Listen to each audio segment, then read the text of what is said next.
અંતિમ દિવસ હતો આજે ઉમેદવારી પત્રક ભરવા માટે અને ભારે ધસારો તમામ કચેરીઓ પર જોવા મળ્યો તો વહેલી સવારથી જ ભારતીય જનતા પાર્ટી કોંગ્રેસ અપક્ષ ઉમેદવારો વાજતે ગાજતે રેલીઓ સાથે પોતાના કાર્યકર્તા અને હોદ્દેદારો સાથે મુખ્ય કચેરી ખાતે પહોંચ્યા હતા અને વિધિવત તેમણે પોતાના ઉમેદવારી પત્રક ભર્યા હતા અને પોતાના વિજયની આશા વ્યક્ત કરી હતી। વાત કરીએ શરૂઆત કરીએ વોર્ડ નંબર 1 થી અમીરાવત, જહાબ ભરવાડ, પુષ્પા વાઘેલા સૌ કોઈ ભેગા મળીને આજે રેલી સ્વરૂપે વિસ્તારમાં નીકળ્યા હતા।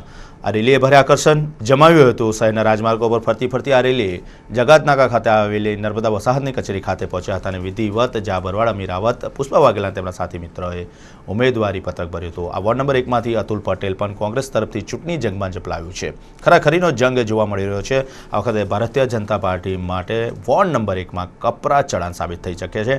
કોંગ્રેસ માટે થોડું પરંતુ ઉજ્જવળ ભાવિ આ વોર્ડની અંદર દેખાઈ રહ્યું છે। આ વખતે પેનલ જીતશે તેવો આશા વ્યક્ત કરવામાં આવ્યો છે। શિક્ષિત કોંગ્રેસના ઉમેદવારો ચોક્કસપણે વિજય થશે અને પ્રજા તેમની સાથે છે અને આ વિસ્તારની અંદર પ્રજાની પડખે રહીને પ્રજાહિતના કાર્યો કરીશું તેવો આશાવાદ તેમણે વ્યક્ત કર્યો હતો।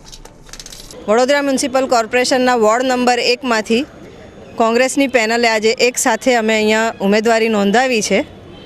વડોદરાનો વોર્ડ નંબર 1 વડોદરામાં સૌથી અવિકસિત વોર્ડ કહેવાય તો આ વોર્ડ કહેવાય છે।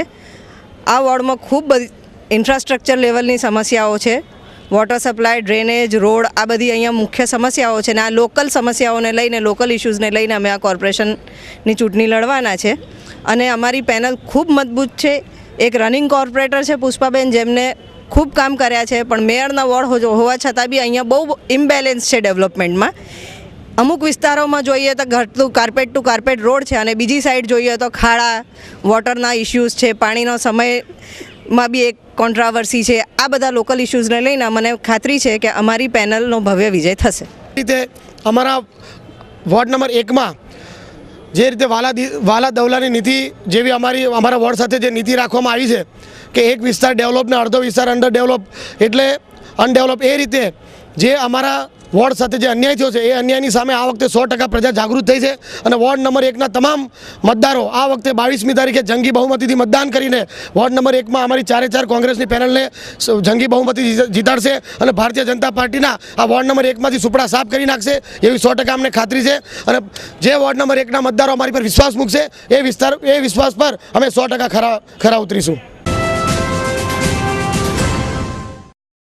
વાત કરીએ વોર્ડ નંબર 2ની ભારતીય જનતા પાર્ટીના તમામ ઉમેદવારો આજે છાની ગામના રામાકાકાની ડેરી પાસેથી રેલીની શરૂઆત કરી હતી। સતીશ પટેલ, વંદનાબેન ખોડે, પન્નાબેન દેસાઈ અને અરવિંદ પ્રજાપતિ વોર્ડ નંબર 2માંથી ભારતીય જનતા પાર્ટીના સત્તાવાર ઉમેદવાર છે। છાની જગતનગર પાસે આવેલી નર્મદા વસાહતની કચેરી ખાતે જઈને તેમને પોતાના વિધિવત ઉમેદવારી પત્રક ભર્યા હતા। તેમને પણ વિજયનો આશાવાદ વ્યક્ત કર્યો હતો। વિકાસની ગાથા લઈને ભારતીય જનતા પાર્ટી હર હંમેશા પ્રજાની પડખે રહ્યું છે અને આગે કૂચ જારી રહેશે અને ચોક્કસ વિજય પ્રાપ્ત થશે। સમગ્ર પેનલના ઉમેદવારો જીતશે તેવું ઉમેદવારોએ આજે મીડિયા સાથેની વાતચીતમાં જણાવ્યું હતું। મોટી સંખ્યામાં હોદ્દેદારો અને કાર્યકર્તાઓ આ રેલીમાં જોડાયા હતા।